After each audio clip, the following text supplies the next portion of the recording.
Dinner's ready!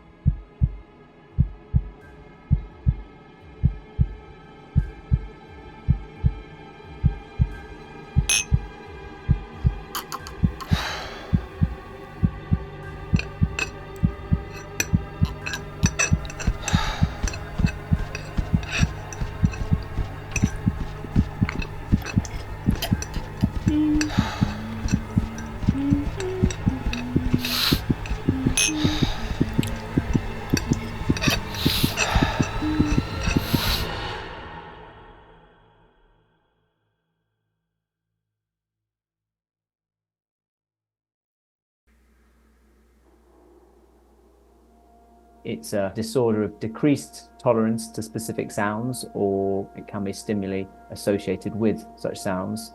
And these are typically known as triggers.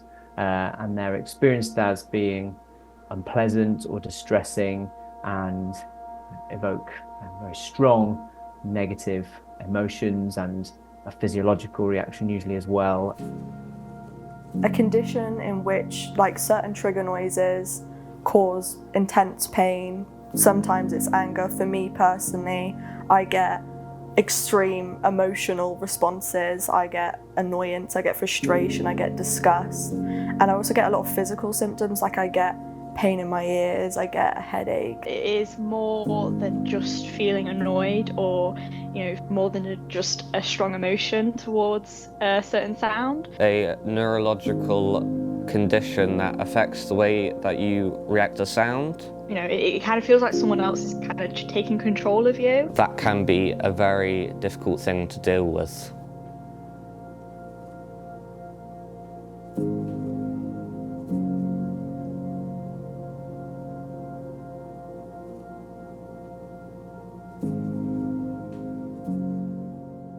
I first learned I had misophonia when I was 12. Around probably the age of 6 or 7. I think I was about 8. The first few experiences of misophonia that I had was with my little brother when we were eating tea. I was in breakfast club at school, so she just dropped me off in the morning and we all had breakfast together. We'd go out for meals quite a lot of the time and I'd always just not do very well. I struggled to sit with him because I always thought he was eating loudly. I remember feeling really angry and disgusted at other kids chewing. I'd get quite frustrated, I'd get quite overwhelmed, but you can't really explain why. Everyone else thought that he wasn't, and I would get very annoyed. No one else around me was feeling this way. I was completely the odd one out. At home, didn't eat with my family, stayed in my room quite a lot. This makes me feel very lonely and quite distant from everyone and the things that are happening.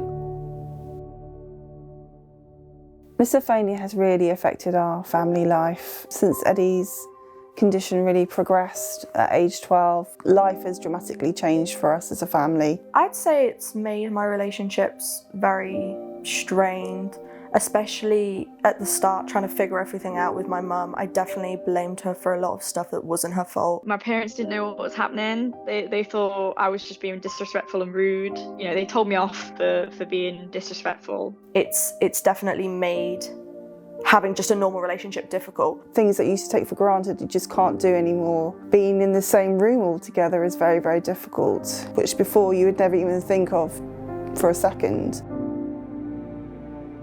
I really struggled in school. I missed lessons so much. I hid in the toilets. I ate my lunch in the toilet sometimes because I just couldn't handle being around people. And I even had friends, that I thought were my friends who weren't, because they ended up using it against me, making mouth sounds when they wanted me to do something. They bullied me, really. I remember being in class and people knew that I would leave class if they made a certain sound. I tried to treat everyone the same, and it was just really hurtful. It was really damaging to my mental health and really damaging to my social life.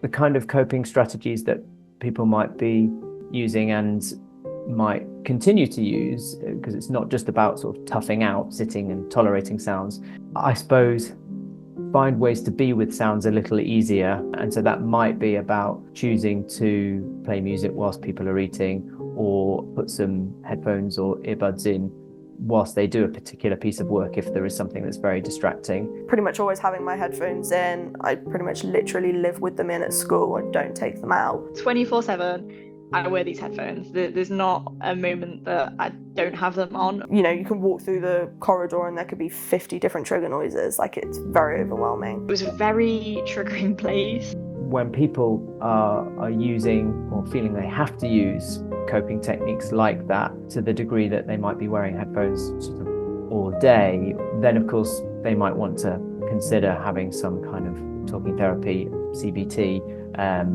to try to help them to develop some ways of coping with sounds that aren't just about sort of masking or blocking out. I go to therapy every single week. That's been a lifesaver for me. I'll sit with her for an hour and I can talk about, oh, I got really triggered today, how I could have responded to the situation, how I did respond to the situation. That's been quite, useful for me. So we really want to try and help people to see if they can develop a different relationship with certain sounds and look at the coping mechanisms they've been using and think which of these work well for you, which of these might not work so well, which of them could even be keeping the problem going, and sort of experimenting with that to help people to develop a toolkit of things that works for them. I obviously spend a lot more time indoors. I like drawing on my iPad quite a lot when I get a chance. I'm not studying for school. I love going to concerts and festivals, which they can be overwhelming because, especially festivals, there's a lot of people, there's a lot of different things that can be going on at the same time. But I think they're loud, they muffle a lot of stuff, so the sort of auditory triggers, you're not hearing as much, to be fair. When I get triggered, I often turn to my animals for comfort, and most oftenly, I turn to my dogs since they are extremely nice to me. My smaller dog often comes up to me when she knows that I'm stressed out, and she often puts her head in my hand. I really like the arts, like drawing, painting, crafting, that sort of thing. It kind of clears my mind a bit, it lets me focus. I also turn to my other animals in times of need. I have 3 chickens, a hamster, and a small snake. The reason why animals are very useful for me is because I don't really have too much of a routine, because I don't really do the normal things everyone else does. Having these responsibilities gives me a good reason to get up and do something, and it makes me a lot more fulfilled. Well, I think living with misophonia can be quite a lonely place for people until they sort of recognise that that's what misophonia is, or that this is misophonia. So many people I meet struggled with this problem for such a long time without having a word for it, and thinking that this was either a problem with other people or a problem more often with them. I'd really like people to know that if you do have misophonia, it's not your fault.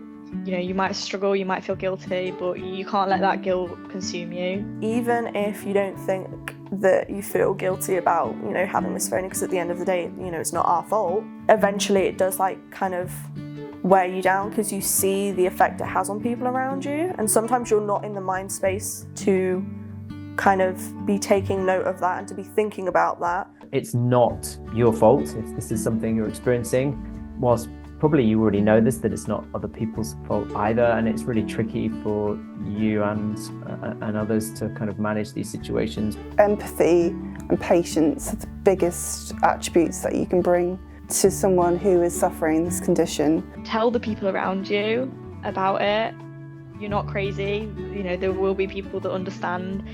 If they don't understand, then you make them understand. You talk to them, you tell them to ask you questions about it. I can't imagine the people who live with it and don't have understanding families. I physically can't imagine what that would be like, because it must be hell. You don't need to try and sort of struggle on alone with this. I felt alone for a long time, and sometimes I still do, but I know that there's people out there like me, because there's a name for it. If you are feeling alone, know that you're not.